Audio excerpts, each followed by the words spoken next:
ಎಲ್ಲರಿಗೂ ದೀಪಾವಳಿ ಹಬ್ಬದ ಶುಭಾಶಯಗಳು. ನಮಸ್ಕಾರ ಸ್ನೇಹಿತರೆ. ಅಕ್ಕಿಯನ್ನು ನೆನೆಸದೆ ಅಂಗಡಿ ಅಥವಾ ಮಾರ್ಕೆಟಿಂದ ತಂದಂತಹ ಅಕ್ಕಿ ಹಿಟ್ಟಿನಿಂದ ದಿಢೀರಾಗಿ ಪರ್ಫೆಕ್ಟಾಗಿ ಕಜ್ಜಾಯವನ್ನು ಹೇಗೆ ಪ್ರಿಪೇರ್ ಮಾಡ್ಕೊಳ್ಳೋದು ಅಂತ ನಾವು ಈ ವಿಡಿಯೋದಲ್ಲಿ ನೋಡೋಣ. ನೀವಿಲ್ಲಿ ನೋಡ್ತಿರ್ಬೋದು ಅಕ್ಕಿ ಹಿಟ್ಟಿನಿಂದ ಮಾಡಿರುವಂತಹ ಕಜ್ಜಾಯ ಎಷ್ಟೊಂದು ಪರ್ಫೆಕ್ಟ್ ಆಗಿ ಬಂದಿದೆ ಅಂತ. ಬನ್ನಿ ಇವಾಗ ನಾವು ಕಜ್ಜಾಯವನ್ನು ಹೇಗೆ ಪ್ರಿಪೇರ್ ಮಾಡ್ಕೊಳ್ಳೋದು ಅಂತ ನೋಡೋಣ. ಇನ್ಸ್ಟಂಟ್ ಕಜ್ಜಾಯವನ್ನು ಪ್ರಿಪೇರ್ ಮಾಡ್ಕೊಳ್ಳೋದಕ್ಕೆ ಇಲ್ಲಿ ನಾನು 1/4 ಕಪ್ಪಷ್ಟು ಅಕ್ಕಿ ಹಿಟ್ಟನ್ನು ತಗೊಂಡಿದ್ದೀನಿ. ಅಕ್ಕಿ ಹಿಟ್ಟನ್ನು ಜರಡಿ ಇಟ್ಕೋಬೇಕಾಗುತ್ತೆ. ಸೊ ಫ್ರೆಂಡ್ಸ್, ಹೊಸದಾಗಿ ನಮ್ಮ ಚಾನಲನ್ನು ನೋಡ್ತಾ ಇದ್ದರೆ ಪ್ಲೀಸ್ ಸಬ್ಸ್ಕ್ರೈಬ್ ಮಾಡಿ, ಸಪೋರ್ಟ್ ಮಾಡಿ. ಹಾಗೆ ವಿಡಿಯೋ ಇಷ್ಟ ಆದರೆ ಪ್ಲೀಸ್ ಒಂದು ಲೈಕ್ ಮಾಡೋದನ್ನು ಮಾತ್ರ ಮರಿಬೇಡಿ. ನೋಡಿ, ನಾನು ಒಂದು ಚಿಕ್ಕ ಟೀ ಗ್ಲಾಸಲ್ಲಿ ನೀರನ್ನು ತಗೊಂಡಿದ್ದೀನಿ. ಫುಲ್ ತಗೊಂಡಿದ್ದೀನಿ. ಸ್ವಲ್ಪ ಸಿಂಪಡಿಸ್ಕೊಂಡು ಈ ಅಕ್ಕಿ ಹಿಟ್ಟನ್ನು ಚೆನ್ನಾಗಿ ಮಸಾಜ್ ಮಾಡ್ಕೋಬೇಕಾಗತ್ತೆ. ಸೊ ನಾವು ಅಕ್ಕಿಯನ್ನು ನೆನೆಸಿ ಮಿಲ್ಲಲ್ಲಿ ಹಾಕ್ಸ್ಕೊಂಬರ್ತೀವಲ್ವ, ಅದೇ ಥರನೇ ಬರುತ್ತೆ. ಸೊ ಹಾಗಾಗಿ ನೋಡಿಕೊಂಡು ತುಂಬ ನೀರನ್ನು ಹಾಕ್ಕೋಬಾರ್ದು, ಮುದ್ದೆ ಥರ ಆಗಿಬಿಡುತ್ತೆ. ಸ್ವಲ್ಪ ನೀರನ್ನು ಸೇರಿಸ್ತಾ ಸೊ ನಾವು ಮಿಲ್ಲಲ್ಲಿ ಯಾವ ಥರ ಹಾಕ್ಕೊಂಬಂದಿರ್ತೀವೋ ಅದೇ ಥರ ಇದನ್ನು ಪ್ರಿಪೇರ್ ಮಾಡ್ಕೋಬೇಕಾಗತ್ತೆ. ನೋಡಿ, ಇಲ್ಲಿ ನಾನು ತಗೊಂಡಿರ್ತಕ್ಕಂತಹ ಸಣ್ಣ ಗ್ಲಾಸ್ನಲ್ಲಿರ್ತಕ್ಕಂತಹ ನೀರನ್ನೆಲ್ಲ ಯೂಸ್ ಮಾಡಿದ್ದೀನಿ. ಸೊ ಇದನ್ನು ಪ್ರಿಪೇರ್ ಮಾಡಿದ್ದಾಯಿತು. ಈಗ ಇದನ್ನು ಒಣಗೋಗ್ದಿರ ನಾವು ಮೇಲ್ಗಡೆಯಿಂದ ಈ ಥರ ನೀಟಾಗಿ ಪ್ರೆಸ್ ಮಾಡಬೇಕಾಗತ್ತೆ. ಇದು ಡ್ರೈ ಆಗಬಾರ್ದು. ಸೊ ತೇವ ಇರಬೇಕು. ಮತ್ತು ದೊಡ್ಡ ಗಂಟೆಗಳಿರಬಾರ್ದು. ಸಣ್ಣ ಗಂಟೆಗಳಿದ್ರೆ ಏನೂ ಪರವಾಗಿಲ್ಲ, ಬೆಳ್ಳದಲ್ಲಿ ಇವು ಮಿಕ್ಸ್ ಆಗಿಬಿಡುತ್ತೆ. ಸೊ ಈಗ ಒಂದು ಪ್ಲೇಟನ್ನು ಮುಚ್ಚಿ ಇದನ್ನು ಒಂದು ಪಕ್ಕಕ್ಕೆ ತೆಗೆದಿಡೋಣ. ಈಗ ಬೆಲ್ಲ ಕರಗಿಸ್ಕೊಳ್ಳೋದಕ್ಕೆ ಒಂದು ಪಾತ್ರೆಯನ್ನು ತಗೊಂಡು ಅದರಲ್ಲಿ 1 ಕಪ್ ಆಗುವಷ್ಟು ಬೆಲ್ಲ ತುರಿಯನ್ನು ಸೇರಿಸಿ, ಹಾಗೆ ಬೆಲ್ಲ ಕರಗೋದಕ್ಕೆ ಒಂದು ಸಣ್ಣ ಟೀ ಗ್ಲಾಸ್ ಅಷ್ಟು ನೀರನ್ನು ಇದರಲ್ಲಿ ಸೇರಿಸ್ತಾ ಇದ್ದೀನಿ. ಇಷ್ಟು ನೀರೇನು ಬೇಕಾಗಿಲ್ಲ. ಸೊ ನಾವು ಡೈರೆಕ್ಟಾಗಿ ಪಾಕ ತೆಗೆಯಂಗಿದ್ರೆ ಸ್ವಲ್ಪ ನೀರು ತಗೊಂಡು ಸರೋಗುತ್ತೆ. ಸೊ ನಾವು ಬೆಲ್ಲವನ್ನು ಕರಗಿಸ್ಕೊಳ್ಳೋದ್ರಿಂದ ಸ್ವಲ್ಪ ನೀರು ಬೇಕಾಗುತ್ತೆ. ಯಾಕಂತಂದರೆ ಕಡಿಮೆ ನೀರನ್ನು ಸೇರಿಸಿದ್ರೆ ಪಾಕ ಬೇಗ ಬಂದ್ಬಿಡುತ್ತೆ. ಹಾಗಾಗಿ ಮೊದಲಿಗೆ ನಾವು ಬೆಲ್ಲವನ್ನು ಕರಗಿಸ್ಕೋಬೇಕಾಗತ್ತೆ. ನೋಡಿ, ಬೆಲ್ಲವನ್ನು ಕರಗಿಸ್ಕೊಂಡಿದ್ದಾಯಿತು. ಈಗ ಇದನ್ನು ನಾವು ಶೋಧಿಸ್ಕೊಳ್ಳೋಣ.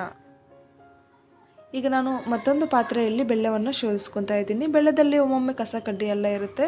ಹಾಗಾಗಿ ಈ ಥರ ಕರಗಿಸ್ಬಿಟ್ಟು ಶೋಧಿಸ್ಕೊಂಡ್ರೆ ಒಳ್ಳೆಯದು. ನೋಡಿ, ಬೆಲ್ಲ ಚೆನ್ನಾಗಿ ಕುದೀತಾ ಇದೆ. ಈಗ ಇದು ಪಾಕ ಬಂದಿದೆಯಾ ಇಲ್ವಾ ಅನ್ನೋದನ್ನು ಒಮ್ಮೆ ಚೆಕ್ ಮಾಡ್ಕೊಳ್ಳೋಣ. ಒಂದು ಕಪ್ಪಲ್ಲಿ ನೀರನ್ನು ತಗೊಂಡು ಅದರಲ್ಲಿ ಸ್ವಲ್ಪ ಪಾಕವನ್ನು ಸೇರಿಸೋಣ. ನೋಡಿ, ಇದು ಜಾರ್ತಾ ಇದೆ. ಸೊ ಪಾಕ ಬಂದಿಲ್ಲ. ಮತ್ತೆ ಒಂದು 3-4 ನಿಮಿಷ ಚೆನ್ನಾಗಿ ಈ ಥರ ಕುದಿಸ್ಕೊಂಡು ಮತ್ತೊಮ್ಮೆ ಚೆಕ್ ಮಾಡೋಣ. ನೋಡಿ, ಮತ್ತೆ 3-4 ನಿಮಿಷ ಆದಮೇಲೆ ಮತ್ತೊಮ್ಮೆ ಚೆಕ್ ಮಾಡ್ತಿದ್ದೀನಿ. ನೋಡಿ, ಇದು ಜಲ್ಲಿ ಥರ ಕಾಣ್ತಿದೆಯಲ್ವಾ. ಸೊ ಕೈಗೆ ಸಿಗ್ತಾ ಇದೆ, ಹಾಗೆ ಉಂಡೆಗೆ ಬರ್ತಾ ಇಲ್ಲ. ನಾವು ಎಳ್ಳು ಮತ್ತು ಗಸಗಸೆ ಎಲ್ಲ ಸೇರಿಸಿದ್ದಾದಮೇಲೆ ಸೊ ಮತ್ತೆ ಸ್ವಲ್ಪ ಕುದಿಯುತ್ತಲ್ವ, ಆಗ ಪರ್ಫೆಕ್ಟಾಗಿ ನಮಗೆ ಪಾಕ ಬಂದಿರುತ್ತೆ. ನೋಡಿ, ಈಗ 2 ಟೇಬಲ್ ಸ್ಪೂನ್ ಆಗುವಷ್ಟು ಬಿಳಿ ಎಳ್ಳು, ಹಾಗೆ 1 ಟೇಬಲ್ ಸ್ಪೂನ್ ಆಗುವಷ್ಟು ಗಸಗಸೆ, ಹಾಗೆ 1/4 ಟೀ ಸ್ಪೂನ್ ಆಗುವಷ್ಟು ಏಲಕ್ಕಿ ಪೌಡರನ್ನು ಸೇರಿಸಿ ಒಮ್ಮೆ ಚೆನ್ನಾಗಿ ಮಿಕ್ಸ್ ಮಾಡ್ಕೊಳ್ಳೋಣ. ಏಲಕ್ಕಿ ಪೌಡರ್ ಆಪ್ಷನಲ್, ಬೇಕಂತಂದರೆ ಸೇರಿಸ್ಬೋದು, ಇಲ್ಲ ಅಂತಂದರೆ ಸ್ಕಿಪ್ ಮಾಡ್ಬೋದು. ನೋಡಿ, ಪಾಕವನ್ನು ಚೆಕ್ ಮಾಡ್ಕೊಳ್ಳುವಾಗ ಲೋ ಫ್ಲೇಮ್ನಲ್ಲಿ ಇಟ್ಕೊಂಡು ಚೆಕ್ ಮಾಡ್ಕೋಬೇಕಾಗತ್ತೆ. ಸೊ ನೋಡಿ, ಪರ್ಫೆಕ್ಟಾಗಿ ನಮಗೆ ಪಾಕ ಅನ್ನೋದು ರೆಡಿಯಾಗಿದೆ.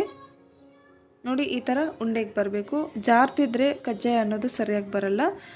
ತುಂಬ ಗಟ್ಟಿ ಆದ್ರೂ ಕಲ್ ಥರ ಆಗೋಗುತ್ತೆ. ನೋಡಿ, ಈ ಥರ ಸಾಫ್ಟಾಗಿ ಇರಬೇಕು, ಹಾಗೆ ಕೈಗೆ ಸಿಗೋ ಥರ ಇರಬೇಕು. ಈ ಥರ ಇದ್ದರೆ ನಮಗೆ ಪಾಕ ಅನ್ನೋದು ಪರ್ಫೆಕ್ಟಾಗಿ ರೆಡಿಯಾಗಿದೆ ಅಂತ ಅರ್ಥ. ತಕ್ಷಣ ನಾವು ಅಕ್ಕಿ ಹಿಟ್ಟನ್ನು ಇದರಲ್ಲಿ ಸೇರಿಸ್ಬಿಡಬೇಕು. ಯಾಕಂತಂದರೆ ಸ್ವಲ್ಪ ಲೇಟ್ ಆದ್ರೂ ಕಜ್ಜಾಯ ಕಲ್ ಥರ ಆಗೋಗುತ್ತೆ. ಹಾಗಾಗಿ ತಕ್ಷಣ ಅಕ್ಕಿ ಹಿಟ್ಟನ್ನು ಸೇರಿಸಿ ಚೆನ್ನಾಗಿ ಮಿಕ್ಸ್ ಮಾಡ್ಕೋಬೇಕಾಗುತ್ತೆ. ಸೊ ಲಮ್ಸ್ ಇಲ್ದಿರ ನೀಟಾಗಿ ಮಿಕ್ಸ್ ಮಾಡ್ಕೋಬೇಕು. ಅಕ್ಕಿ ಹಿಟ್ಟಿನಲ್ಲಿ ನಾವು ನೀರನ್ನು ಸೇರಿಸಿ ಚೆನ್ನಾಗಿ ಮಿಕ್ಸ್ ಮಾಡಿರೋದ್ರಿಂದ ಗಂಟೇನು ಕಟ್ಟಲ್ಲ. ಸೊ ನೀಟಾಗಿ ಮಿಕ್ಸ್ ಆಗಿಬಿಡುತ್ತೆ. ನೋಡಿ, ಹೊಸದಾಗಿ ಕಲಿಯೋರ್ಗಂತೂ ತುಂಬ ಸುಲಭವಾಗುತ್ತೆ. ತುಂಬ ಪರ್ಫೆಕ್ಟಾಗಿ ಈ ಕಜ್ಜಾಯವನ್ನು ನೀವು ಪ್ರಿಪೇರ್ ಮಾಡ್ಕೋಬೋದು. ನೋಡಿ, 1 ಕಪ್ ಬೆಲ್ಲಕ್ಕೆ 1/4 ಕಪ್ಪಷ್ಟು ಅಕ್ಕಿ ಹಿಟ್ಟು ಕರೆಕ್ಟಾಗಿ ಸರೋಯಿತು.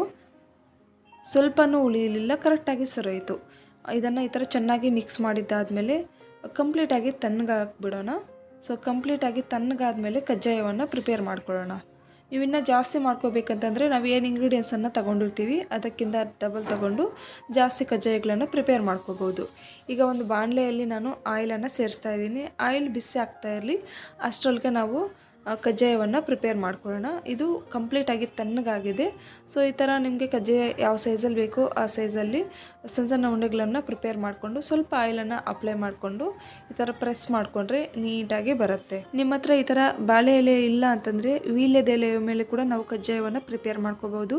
ಇವೆರಡೂ ಇಲ್ಲ ಅಂತಂದರೆ ಕವರ್ ಇರುತ್ತಲ್ವ, ಆಯಿಲ್ ಕವರು ಇಲ್ಲ ಹಾಲಿನ ಪಾಕೆಟ್ ಇರುತ್ತೆ. ಸೊ ಅದ್ರ ಮೇಲೆ ಪ್ರಿಪೇರ್ ಮಾಡಿಕೊಂಡು ಕಜ್ಜಾಯವನ್ನು ಮಾಡ್ಕೋಬೋದು.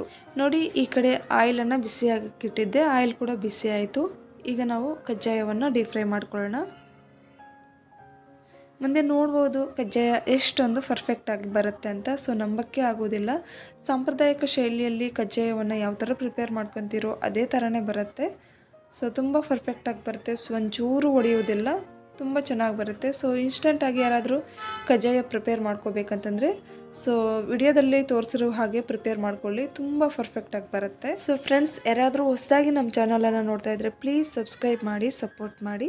ಸೊ ನೀವು ಸಬ್ಸ್ಕ್ರೈಬ್ ಮಾಡೋದ್ರಿಂದ ನಮಗೆ ಒಂದು ಒಳ್ಳೆ ಸಪೋರ್ಟ್ ಸಿಕ್ಕಂಗಾಗುತ್ತೆ. ಸೊ ದಯವಿಟ್ಟು ಸಬ್ಸ್ಕ್ರೈಬ್ ಮಾಡಿ, ಸಪೋರ್ಟ್ ಮಾಡಿ. ಹಾಗೆ ಈ ರೆಸಿಪಿ ವಿಡಿಯೋ ಇಷ್ಟ ಆದರೆ ಮಾತ್ರ ಒಂದು ಲೈಕ್ ಮಾಡೋದನ್ನು ಮಾತ್ರ ಮರಿಬೇಡಿ. ನೋಡಿ ಉಳಿದಂತಹ ಕಜ್ಜಾಯಗಳನ್ನು ಇದೇ ಥರ ಪ್ರಿಪೇರ್ ಮಾಡ್ಕೊಳ್ಳೋಣ. ನೋಡಿ ಸಾಂಪ್ರದಾಯಿಕ ಶೈಲಿಯಲ್ಲಿ ಪ್ರಿಪೇರ್ ಮಾಡ್ಕೊಳ್ಳುವಂತಹ ಕಜ್ಜಾಯ ಆದರೆ ಸ್ವಲ್ಪ ಟೈಮ್ ತಗೊಳುತ್ತೆ. ಅಕ್ಕಿಯನ್ನು ನೆನೆಸ್ಬೇಕು, ಮಿಲ್ಲಲ್ಲಿ ಹಾಕ್ಸ್ಕೊಂಬರಬೇಕು, ನಂತರ ಕಜ್ಜಾಯಗಳನ್ನು ನಾವು ಪ್ರಿಪೇರ್ ಮಾಡ್ಕೋಬೇಕು. ಆದರೆ ಈ ಥರ ಇನ್ಸ್ಟೆಂಟಾಗಿ ಪ್ರಿಪೇರ್ ಮಾಡ್ಕೊಳ್ಳುವಂತಹ ಕಜ್ಜಾಯಕ್ಕೆ ಜಾಸ್ತಿ ಟೈಮ್ ಕೂಡ ಹಿಡಿಸುವುದಿಲ್ಲ, ಹಾಗೆ ಬೇಗನೆ ಪ್ರಿಪೇರ್ ಮಾಡ್ಕೋಬೋದು.